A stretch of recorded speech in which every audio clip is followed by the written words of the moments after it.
The Lords of Silence, chapters 1 to 4, is for Act 1 called Solace, which is about the spaceship.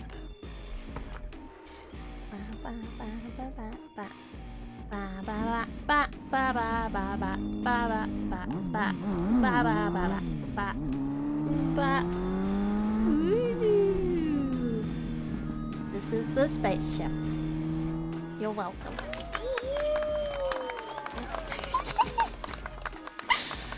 Okay, chapter 1.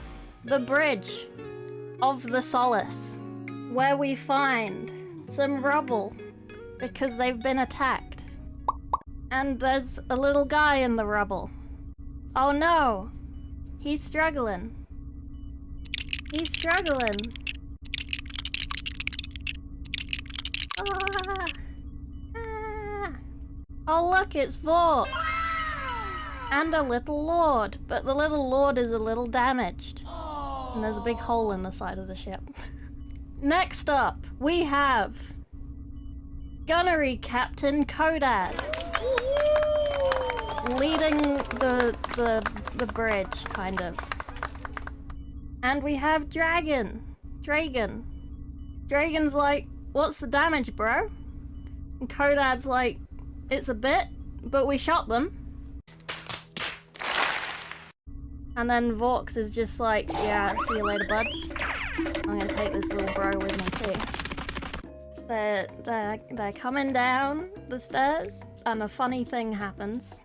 Hilarious thing happens. There's no reason for this bit to be in the book report. But it's in the book report purely because of one quote that I will quote things from the book from time to time as well, I'm sorry. So there's a spiral staircase. And Vorks is complaining that he has liquid in his lungs.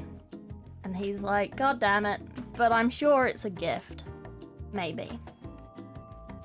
And then, and I quote, the tiny demon giggles, then farts liquidly into the crook of his armor. And then he carries on down the stairs, and he finds a door! Whee! We like doors. So now we're in this laboratory? One of them. And there's a guy with a book, and he is called Tallyman Philemon. And he's a guy.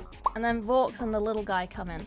And then Vorks is like, can you take this little guy please, because he's injured? And Philemon is like, sure. And then Vorks is like, what do the numbers mean? We're lost. And Philly's like, leave it with me, bud. I'll work it out.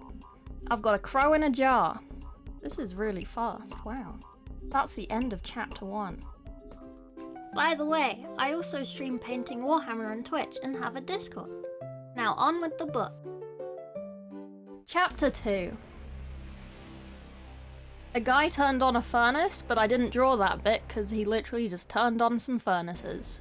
But now we have a little guy called Kledo! Woo!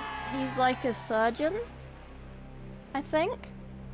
He's got a saw and he's got a drill and he's got a little apron on with his name, because obviously he does. And then he has some unchanged with him. I didn't want to draw more people, I ran out of time, so we're just using the population people that I drew, that I ended up not using. But they are now the unchanged that are following him around. They're his little helpers. So he's walking through this corridor. Ooh. He's walking through this corridor with his little gang. And there's a... So remember there's a big hole in the side of the ship that I mentioned earlier. That was important. There's an Iron Shades boarding torpedo. Iron Shades are space marines. Dun dun dun. And then I think he does a nice little he has like a nice little monologue. So we're just gonna make him super big for a minute, and I'm just gonna do a little monologue for Kledo, because he's a good little guy. Fighting is mostly pointless. But if it has an end, that end is for some greater purpose, such as putting the wheezing old super psyker husk on terror out of its misery, and calling a stop to the whole sorry charade. There you go, that was the monologue. It was very short. You're welcome. Did a little voice. Are you happy with myself? Are you prepared for what's next? Pew, pew, pew!